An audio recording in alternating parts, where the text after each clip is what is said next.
प्रधानमंत्री नरेंद्र मोदी ने आज यानी रविवार को 31 दिसंबर को मन की बात के साल के आखिरी एपिसोड को संबोधित किया।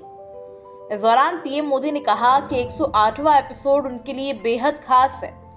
108 अंक का भारत की प्राचीन मान्यताओं और परंपराओं में अहम स्थान है। पीएम मोदी ने संबोधन की शुरुआत में देश को आने वाले नए साल की शुभकामनाएं दी हैं। आगे पीएम मोदी ने क्या कुछ कहा, ये आप भी सुनिए। मन की बात यानी आपके साथ मिलने का एक शुभ अवसर और अपने परिवारजनों के साथ जब मिलते हैं तो वो कितना सुखद होता है, कितना संतोषदायी होता है। मन की बात के द्वारा आपसे मिलकर मैं यही अनुभूति करता हूँ। और आज तो हमारी साझा यात्रा का ये 108वां एपिसोड है। हमारे यहाँ 108 अंक का महत्व, उसकी पवित्रता एक गहन अध्ययन का विषय है। माला में 108 मन के, 108 बार जप, 108 दिव्य क्षेत्र, मंदिरों में 108 सीढ़ियां, 108 घंटियां, 108 का ये अंक असीम आस्था से जुड़ा हुआ है।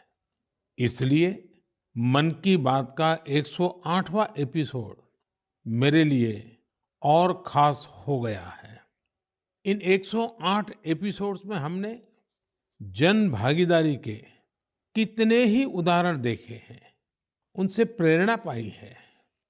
अब इस पड़ाव पर पहुंचने के बाद हमें नए सिरे से नई ऊर्जा के साथ और तेज गति से बढ़ने का संकल्प लेना है। और ये कितना सुखद संयोग है कि कल का सूर्योदय 2024 का प्रथम सूर्योदय होगा। हम वर्ष 2024 में प्रवेश कर चुके होंगे। आप सभी को 2024 की बहुत बहुत शुभकामनाएं। साथियों, मन की बात सुनने वाले कई लोगों ने मुझे पत्र लिखकर अपने यादगार पल साझा किए हैं।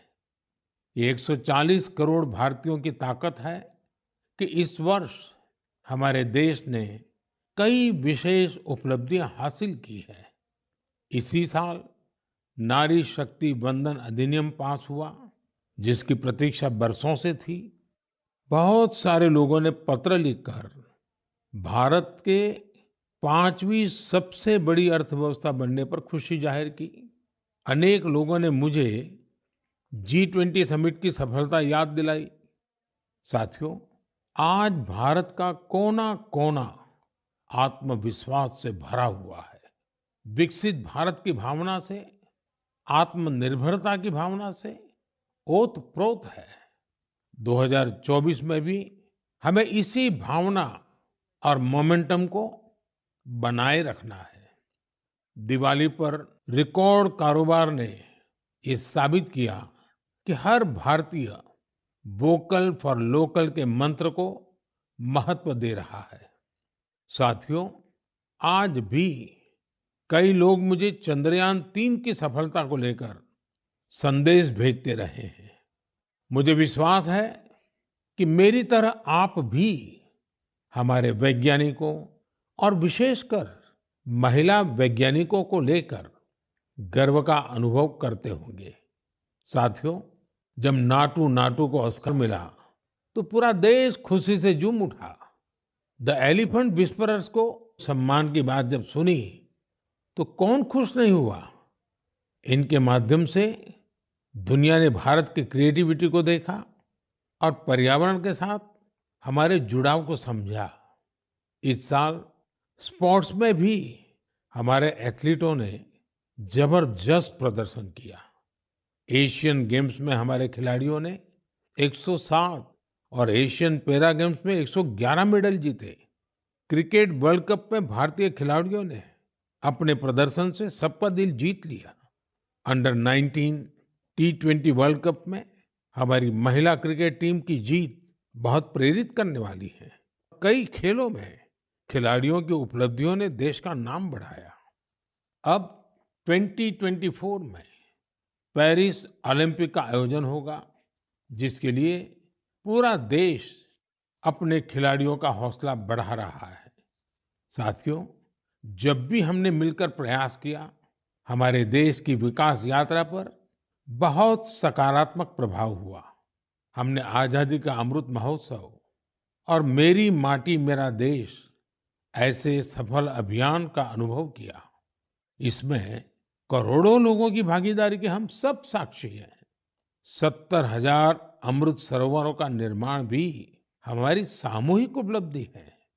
साथियों, मेरा ये विश्वास रहा है कि जो देश इनोवेशन को महत्व नहीं देता, उसका विकास रुक जाता है। भारत का इनोवेशन हब बनना इस बात का प्रतीक है कि हम रुकने वाले नहीं हैं। 2015 में हम ग्लोबल इनोवेशन इंडेक्स में 81वें रैंक पर थे। आज हमारी रैंक 40 है। इस वर्ष भारत में फाइल होने वाले पेटेंट की संख्या ज्यादा रही, जिनमें करीब 60% डोमेस्टिक फर्म्स के थे। क्यूएस एशिया यूनिवर्सिटी रैंकिंग में इस बार सबसे अधिक संख्या में भारतीय यूनिवर्सिटी शामिल हुई है। अगर इन उपलब्धियों की लिस्ट बनाना शुरू करें तो ये कभी पूरी ही नहीं होगी। ये तो सिर्फ एक झलक है।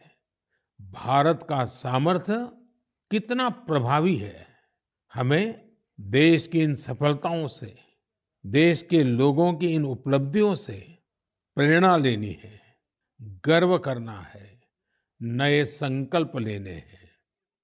मैं एक बार फिर आप सबको 2024 की शुभकामनाएं देता हूं।